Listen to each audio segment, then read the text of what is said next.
জাতীয়তাবাদী দল ব্রাহ্মণবাড়িয়া জেলা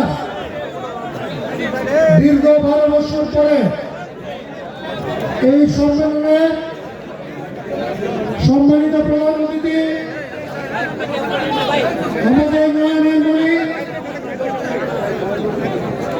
বাংলাদেশ জাতীয়তাবাদী দলের ভাইস চেয়ারম্যান, যার নেতৃত্বে আমরা দীর্ঘ 15 বছর আন্দোলন সংগ্রাম করে এই ফ্যাসিবাদ সরকারের পতন ঘটিয়েছি।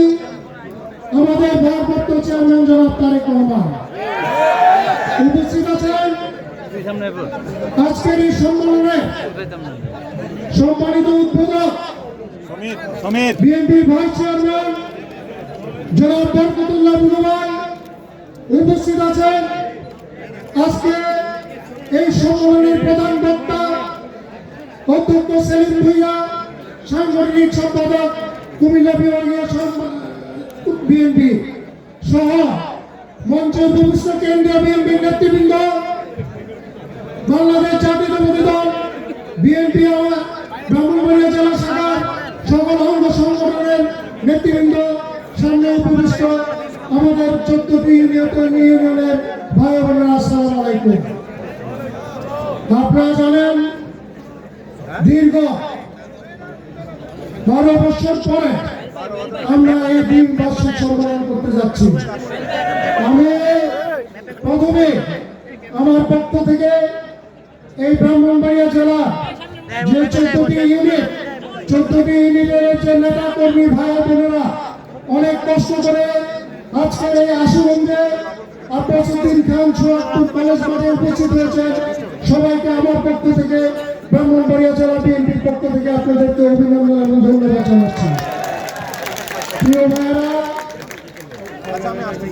বাংলাদেশ জাতীয়তাবাদী দল দীর্ঘ সময় সংগ্রাম করে আজকে এই পর্যায়ে এসেছে।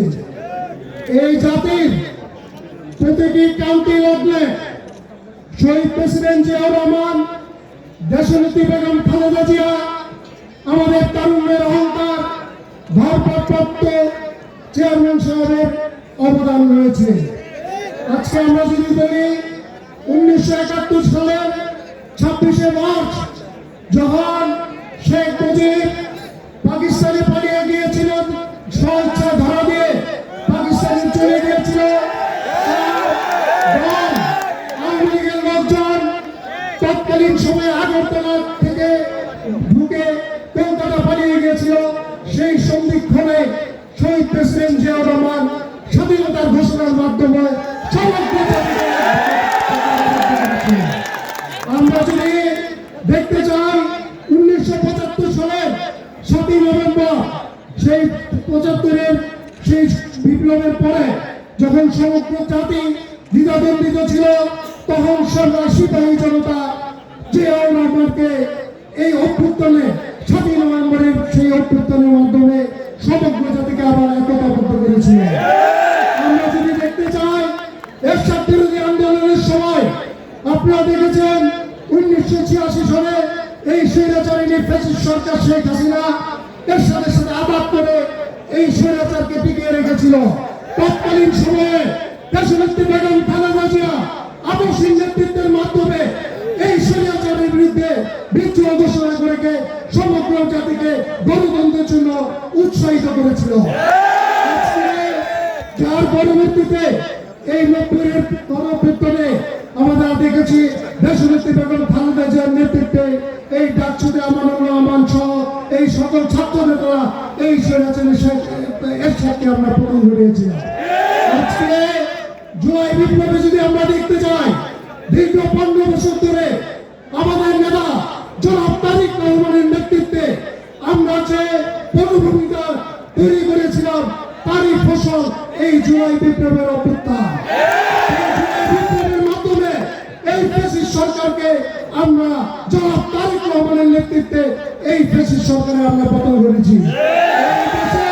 প্রতিটি কান্তলগ্নে শহীদ প্রেসিডেন্ট জিয়াউর রহমান, দেশনেত্রী বেগম খালেদা জিয়া, জনাব তারেক রহমান এবং বাংলাদেশের জাতীয়তাবাদী দলের অবদান রয়েছে। আজকে আমাদেরকে থাকতে হবে একতাবদ্ধ। আমরা যে সংগ্রাম শুরু করেছি এই সংগ্রামের মাধ্যমে আমাদেরকে একটি ধাপ আমরা উত্তীর্ণ হয়েছি। আমাদের নেতা জনাব তারেক রহমান বলেছেন আমরা পিটেস্ট পাস করেছি, এখনো টেস্ট আছে, এখনো ফাইনাল পরীক্ষা বাকি আছে। আমরা এই আন্দোলনের মাধ্যমে আমরা আজকে দেশের বেগম খালেদা জিয়াকে মুক্ত করেছি, কিন্তু আমাদের আসল মুক্তি তখনই হবে এই সরকারকে, তত্ত্বাবধায়ক সরকারকে আমরা নির্বাচনে বাধ্য করে আমরা আমাদের নেতা জনাব তারেক রহমানকে এই দেশের প্রধানমন্ত্রী যেদিন বানাবো সেদিন আমাদের আসল মুক্তি। আমাদেরকে সকলে একতাবদ্ধ থাকতে হবে। আজকে আপনারা যেভাবে একতাবদ্ধ হয়ে এই সম্মেলনে অংশগ্রহণ করেছেন, আগামী দিনেও আমরা একতাবদ্ধ হয়ে জনাব তারেক রহমানের নেতৃত্বে এই ফ্যাসিস্ট সরকারের যেভাবে আমরা পতন ঘটিয়েছি ঠিক একইভাবে আমরা আগামী দিনে এই তত্ত্বাবধায়ক সরকারকে নির্বাচনে আমরা বাধ্য করে দেশের বেগম খালেদা জিয়া জনাব তারেক রহমানকে নিয়ে নেতৃত্বে আমরা ধানের শীর্ষে বিজয়কে আমরা আনবো। এই প্রত্যাশা ব্যক্ত করে সবাইকে ধন্যবাদ জানিয়ে আমি আমার বক্তব্য শেষ করছি।